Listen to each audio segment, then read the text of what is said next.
Shalom, shalom, amada, paz e a graça do Senhor em sua vida, em nome de Jesus, amém?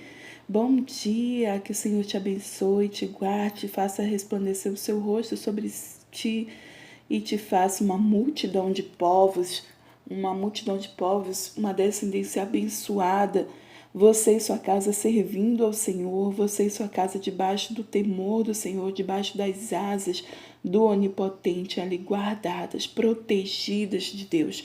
Você é a menina dos olhos de Deus. Amém?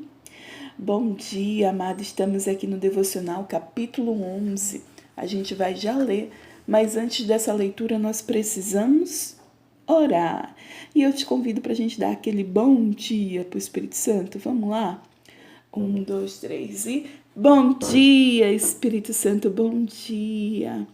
Obrigada, Santo Espírito, pela noite que o Senhor nos deu. Obrigada, Santo Espírito, por este dia, por nós acordarmos, por nós termos fôlego de vida, por não estarmos pagando pelo nosso oxigênio, por termos livremente. Obrigada, Santo Espírito, pela provisão que o Senhor nos dá, pelo amor, pelo carinho, pelos ensinamentos. Em especial hoje, Santo Espírito, te pedimos que tire as escamas de nossos olhos, tire o tampão de nossos ouvidos. Nos abençoe, Santo Espírito, com a tua palavra. Nos abençoe, Senhor, com revelações do alto. Nos abençoe, Pai, com ensinamentos que a tua palavra tem. Em nome de Jesus, ajuda-nos. Ajuda-nos a vencer os dias maus. Ajuda-nos a entender, Pai, o que o Senhor quer que a gente entenda. Ajuda-nos, Senhor, a compreender a Bíblia.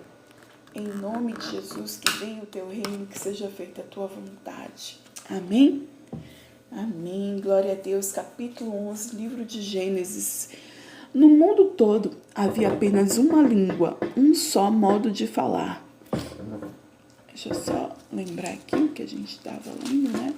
Falou da Arca de Noé, do dilúvio, da aliança de Deus com Noé, os filhos de Noé e a origem de todos os povos, né? A gente falou dos jafetitas, os camitas, os semitas. Então,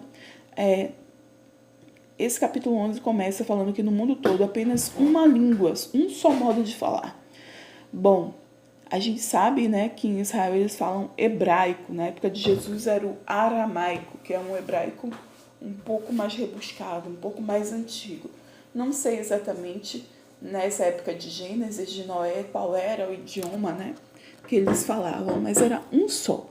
É como se o mundo todo falasse português do Brasil, né? Não é nem um português de Portugal, mas é como se o mundo todo só falasse uma língua.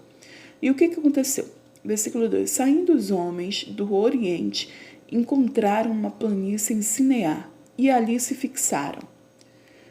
Ou seja, começaram a morar, né? Eles saíram de um lugar, foram para outro, que foi para uma planície, né? Um lugar plano em Sinear, e ali eles se fixaram num lugar plano.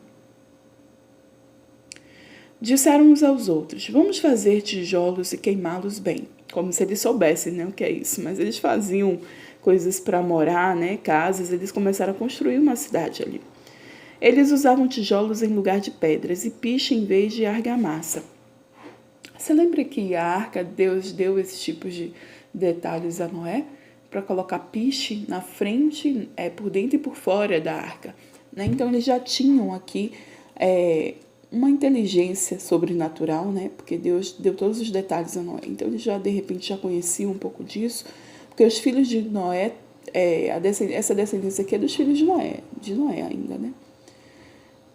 Então eles usavam piche no lugar de argamassa e depois disseram: vamos construir uma cidade com uma torre que alcance os céus, e assim nosso nome será famoso e não seremos espalhados pela face da terra. Então eles queriam conquistar ali, né, o mundo todo. Eles eram o mundo todo, eles queriam conquistar o mundo todo, ser uma potência mundial e serem conhecidos por ter uma torre. Então o que eles queriam era fama, né? Eles estavam ali, tipo, demarcando o lugar e falando para o mundo todo quem eram eles. Versículo 5. O Senhor desceu para ver a cidade e a torre que os homens estavam construindo. E disse o Senhor: eles são um só povo e falam uma só língua, e começaram a construir isso. Em breve, nada poderá impedir o que planejam fazer. Lembra o que eles planejavam fazer? Construir a cidade em uma torre que subisse até os céus. Eles queriam ser maior que todo mundo, melhor que todo mundo, né? E Deus percebeu disso. E a Bíblia diz que Deus desceu para ver. Deus estava interessado, curioso, ele desceu para observar isso tudo. E aí ele fez uma análise do que o povo estava fazendo e como e onde eles iriam chegar. Versículo 7. Venham, desçamos e confundamos a língua que falam, para que não entendam mais uns aos outros.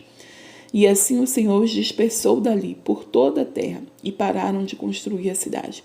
E por isso foi chamada Babel, porque ali o Senhor confundiu a língua de todo mundo e dali o Senhor os espalhou por toda a terra. Então você viu que os planos deles eram um, né? Mas o do Senhor era outro. Torre de Babel é a Babilônia. Então ali era para ser construído de repente a Babilônia. Lembra que eu falei? E lembra que eu falei também que a Babilônia ficava perto do rio Eufrates, e o rio Eufrates era um dos braços que saía do Jardim do Éden. Então eles de repente estavam próximos aqui. E o que Deus queria é que eles se espalhassem mesmo, né? Lembra em Provérbios 14, diz que o caminho que um homem faz parece bom, mas que no final dele é um caminho de morte. Pois é, os homens aqui planejavam fazer uma cidade, se fixar lá e fazer uma torre que subisse aos céus. Mas Deus disse, não é isso que eu quero. Eles precisam se espalhar. E Deus viu que se eles continuassem do jeito que eles estavam, eles iriam conseguir. Porque quando as pessoas estão unidas, falam uma só linguagem, têm um só sonho, elas caminham dessa forma, elas conseguem. Seja marido e mulher, seja irmãos, seja mãe e filho, pai e filho, seja amigos, sejam sócios, quando está com uma só linguagem, uma só visão, seja na igreja, no ministério, consegue realizar. Então, o que acontece é que muitas vezes os sonhos eles se separam, se dividem, as coisas acontecem. E é engraçado isso, porque realmente não vai para frente, para no meio do caminho, não dá certo. E aqui a estratégia de Deus foi dar outros tipos de línguas para eles, né? Ninguém mais se entendia. Falavam grego, né, praticamente. E aí que veio a Torre de Babel, né, a Babilônia. Vamos continuar aqui?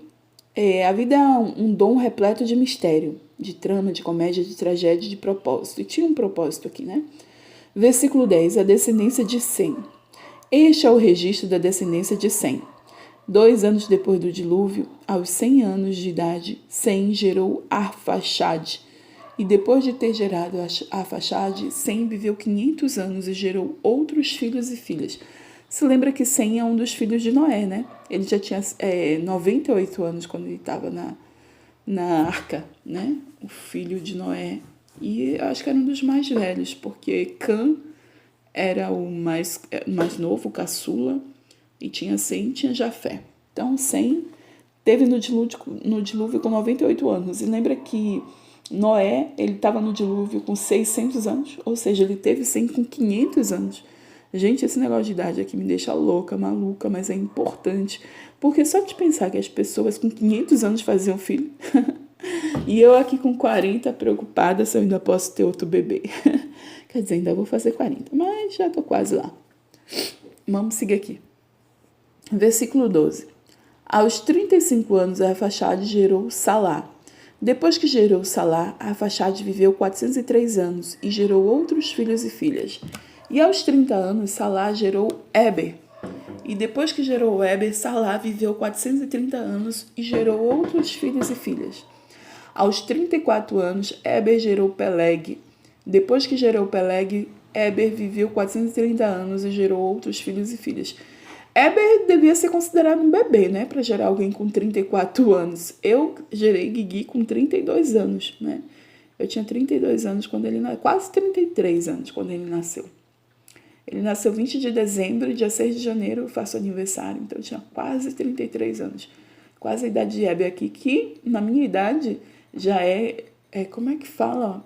É uma mulher progênita, não esqueci, que é uma mulher madura para estar gerando filho, né? E aqui Éber deveria ser considerado um bebê, porque os antecedentes dele geravam com 100, com 200, com 500 anos filhos. Mas a gente viu que a idade deles já estavam diminuindo, né? Eles já não morriam tão velhos, né? Existiu a morte a partir do momento ali do Jardim do Éden. E mesmo assim eram vidas longas, né? Adão viveu 960 anos, mas depois disso já foi diminuindo. E hoje as pessoas vivem, sei lá, uns 100, 110 anos. A Bíblia diz que até 120 anos as pessoas vivem. Vamos seguir aqui. Versículo 18. Aos 30 anos, Peleg gerou Reu. Depois que gerou Reu, Peleg viveu 209 anos e gerou outros filhos e filhas. Aos 32 anos, Reu gerou Serug. Depois que gerou Serug, Reu viveu 207 anos e gerou outros filhos e filhas. Aos 30 anos, Serug gerou Naor. Seguindo aqui a descendência, né, de Sem, versículo 23. Depois que gerou Naor, Serug viveu 200 anos e gerou outros filhos e filhas. Aos 29 anos, Naor gerou Terá. Olha, se lembra quem é Terá?